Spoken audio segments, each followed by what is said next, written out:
Civilization force that fostered intellectual and scientific development. So what went wrong? Why are today Muslims educationally backward? Why are they not giving much importance to education? What historical processes and events created this rupture? To answer these perturbing questions, we may have to look the outcome of India's colonization by the British and its impacts on Muslims. The process of colonization of India by the British colonial power began in 1757 AD. As they snatched power from Muslim rulers in different parts of the subcontinent, from the very beginning, therefore, the foreign rulers adopted a discriminatory policy hostile towards the Muslims. With the revolt of 1857 led by Muslims, colonial forces further regarded the Muslims as a potential threat to their political power.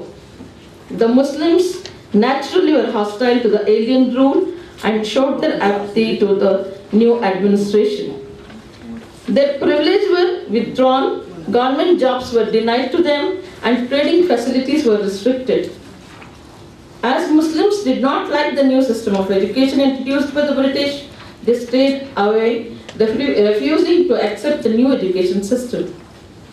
To the detriment of the traditional system, by the time Muslims realized that their non-cooperation with the new administration was adding to their miseries and backwardness, it was too late and they were much behind other communities.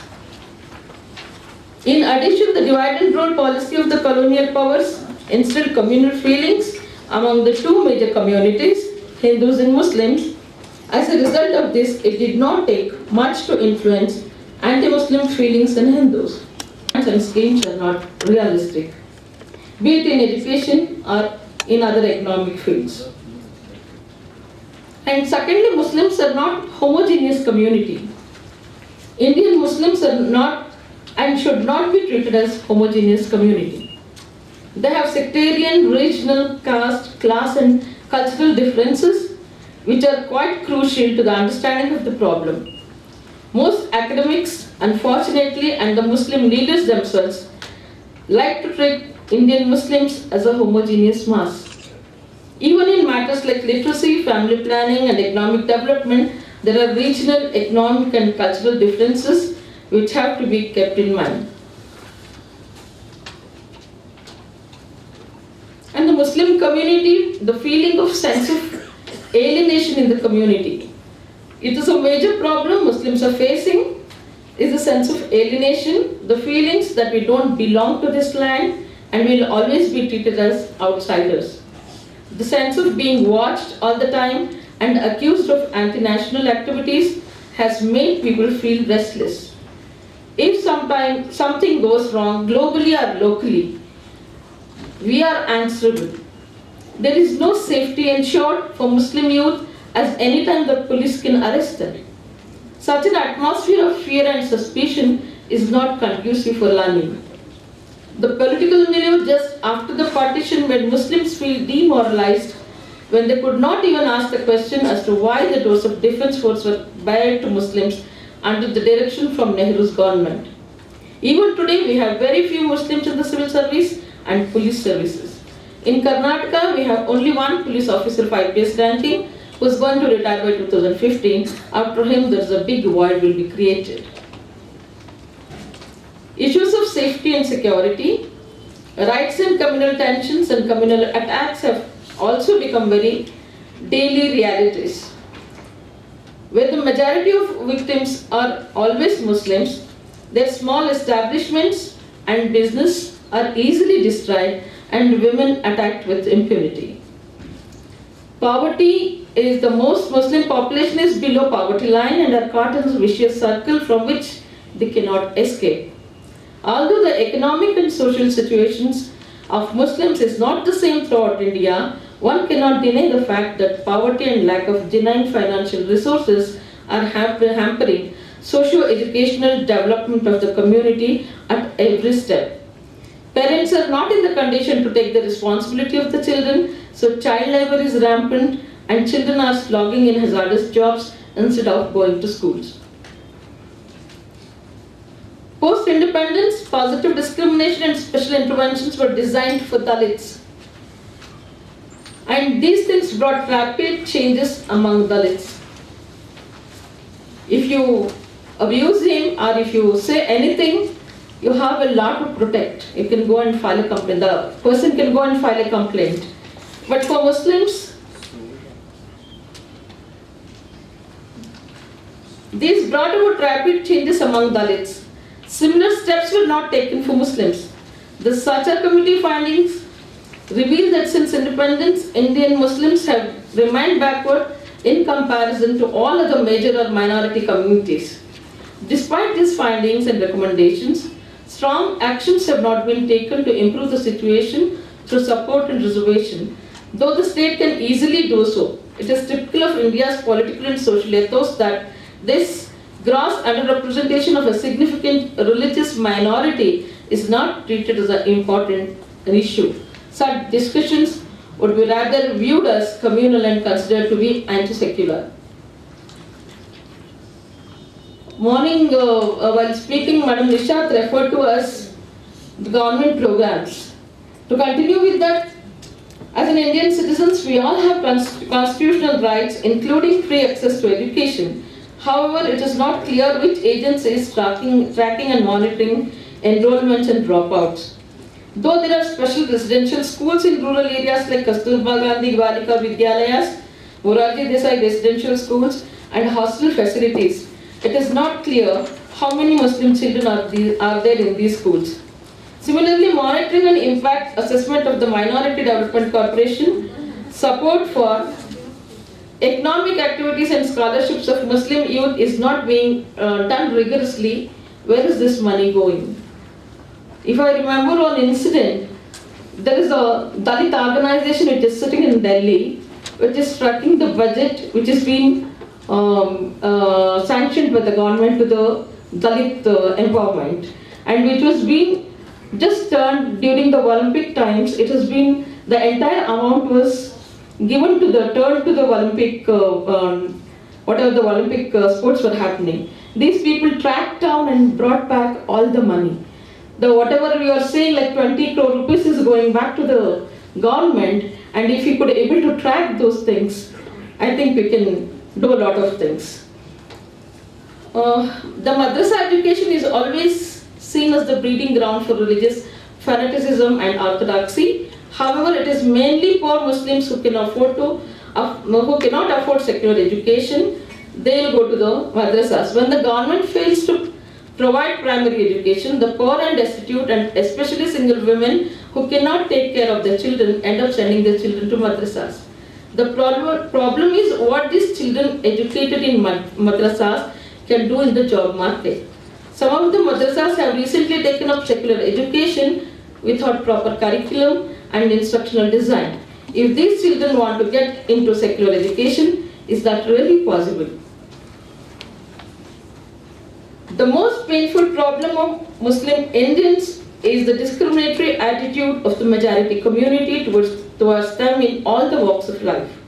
Institutionalized discrimination and extreme intolerance against Muslims have made them feel insecure, marginalized and deprived, always afraid of losing their identity. In courts of justice too, Muslims have been deprived of their rights as equal citizens in the common domain. More importantly, they have been deprived of their collective right to a distinct religious, cultural and linguistic identity. The role of the ulama is also very important. It is surprising to see the ulamas who have to guide the community fighting over jamaats and different schools of thoughts.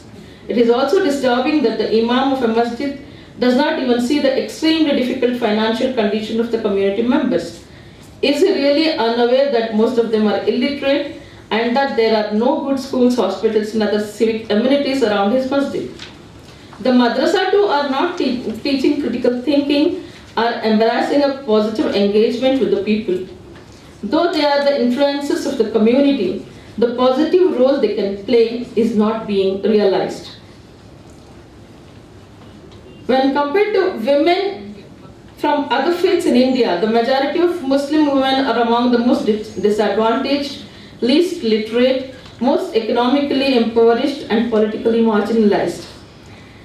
While debates on personal law and divorce are pertinent and timely, and one is not for a minute running down these issues, Muslim women need to be seen as social beings too, entitled to the same rights that the Constitution of India grants to all its citizens. The right to education, especially at the primary level, is mandated by the Constitution. Yet over 6 decades after independence, less than 50% of Muslim women in India are illiterate. No, only 50% of Muslim women are literate. Okay, when we have identified these critical issues, do we rest here? Or should we design some of the interventions? How can Muslims be pulled out of the quagmire of backwardness? If we all have vision that our younger generation should be educated, employed, lead a dignified life without fear and not get into antisocial activities, we should have both long-term and short-term plans. The short-term plans are forming Mohalla committees. What these Mohalla committees can do? Mohalla committees should work with masjids, conduct dropout surveys, and children should be enrolled to the nearby schools. Friday sermons should be on importance of education, and zakat should be collected and used for educating children. Every masjid has madrasa. Government support can be taken to upgrade and run proper schools with both religious and secular education without fighting on different jamaats. Waqf board should be activated and they should be accountable to people. The Waqf money should also be used to generate employability and education. Upgradation of Urdu schools and implementation of government projects effectively should be taken up. Learning regional language should be encouraged. And ulemas should be taken into confidence. Series of interactions should be planned with the ulemas with regard to their sermons and their activities to make them responsible towards their own community. Exposure visits, interactions should be planned between the ulemas and the intellectuals of the community as well as with the progressive ulemas and other groups. There is currently no relation between education, employability and the potential of the youth. To make them aware of their potential and preparing them accordingly, each young person should be given career counseling. Most of these short-term plans are achievable if the educated, intellectual and affluent Muslims can come together and take up the responsibilities within their capacities. And within the long-term plans, as I said, Muslims are not the homogeneous community. Considering these things, one solution is not going to solve the problems. Studies should be initiated and accordingly education and employment solution should be evolved. Identifying and developing young leaders, developing the leaders from the grassroots level, those who can vision and work for the community. Reservation of seats for minorities. Number of seats in the assembly and parliament should be reserved for minorities. As Professor mentioned, for that we might have to form a caste. Special officers should be appointed. Special officers should be appointed to implement and track the government programs for Muslims. Building relationship with the other OBC groups and dialogue should be initiated. These long-term plans should be lobbied and pressure groups should be created for their implementation and monitoring. Now at this hour, these should be taken at war footing. What is needed by the Muslim leaders and intellectuals is genuine commitment, a social vision and a dynamic approach. To give a concrete shape to this, think tanks should be established in every state by non-political, non-partisan Muslim intellectuals along with other secular elements genuinely sympathetic to uplift the minorities. These think tanks can take into account the actual conditions of Muslims in the respective states and devise measures to help solve their local problems. Mere breastfeeding and culture of compliance would not take them very far. Hard work and establishment of proper institutions alone will help all of us. The earlier this is realized, the better it is for the upliftment of the community. Thank you.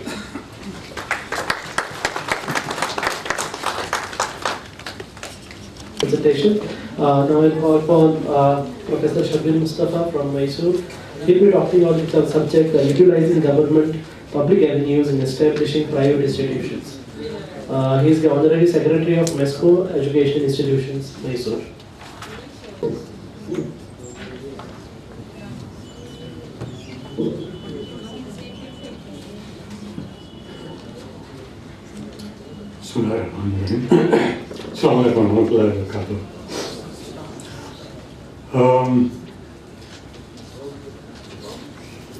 This lunch break, the organizers spoke to me and said that I would be allowed 45 minutes because the tea would be served and I would be speaking to you as you had your tea.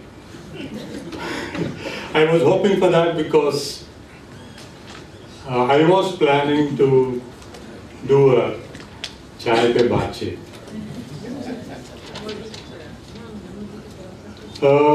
Because I am not going to deal with any theoretical constructs. I want to talk about not oasis, but the desert surrounding the oasis. Oases are necessary. इनकी ज़रूरत है. But what to do about these vast stretches of desert which go on for miles and miles and miles, where you're wandering in the hot sands with the cruel sun scorching you all over? That is the larger reality. And that is what I think we need to talk about more. Not that we shouldn't talk about the oases. I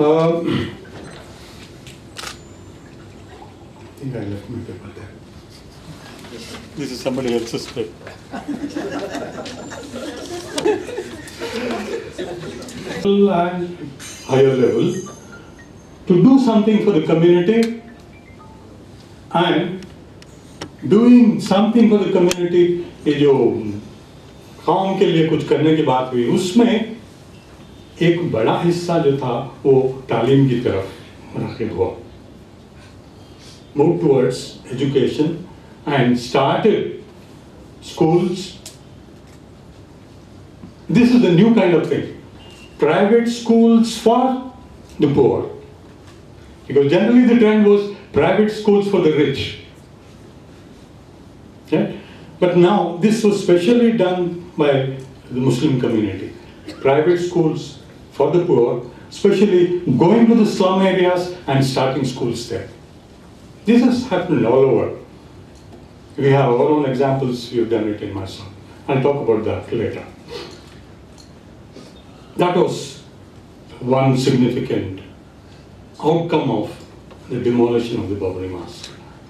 The second thing, though it was largely a political act, the Sachar committee was again a very significant development. Because as Sachar himself says, Muslims had a sense of deprivation. मुसलमानों को इस बात का इल्म था कि वो पिछड़े हैं, कमजोर हैं, तालीम के मैदान में, in the economic field, in every field. But there was no attempt earlier to make a systematic study. मालूम था कि बीमार है, मगर अब डॉक्टर की तरफ से सर्टिफिकेट मिला कि आप बीमार हैं और आपको ये बीमारी है.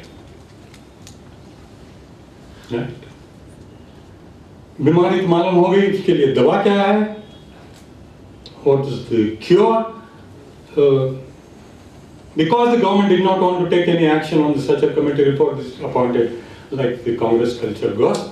Another committee, the Rangnath Mishra Committee, and the Rangnath Mishra Committee gave some specific recommendations to remedy the situation. Now that was again something which made us realize what we knew already. पता तो था, जैसे कह रहा था कि बीमार है, मगर पता चला कि क्या करना है और क्या बीमारी है. That was one good purpose that the Sachar Committee and Rangnath Mishra Committee reports gave us. After that, many things have been happening. And I'm going to talk about a few things that are happening now.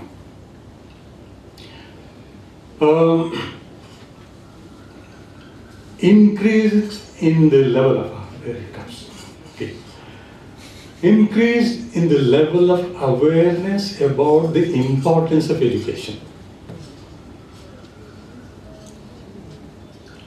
Now, there are two aspects to it. शऊर कि तालीम अहम है, इसके दो पहलू हैं. ये अपने लिए, ये तो हमारे मिडिल क्लास जो बढ़ रही थी, इनमें तो आ गया एहसास. The middle class became conscious of the importance of education. But the new development was the middle class also became aware of the importance of education for the entire community. That's why many of us took to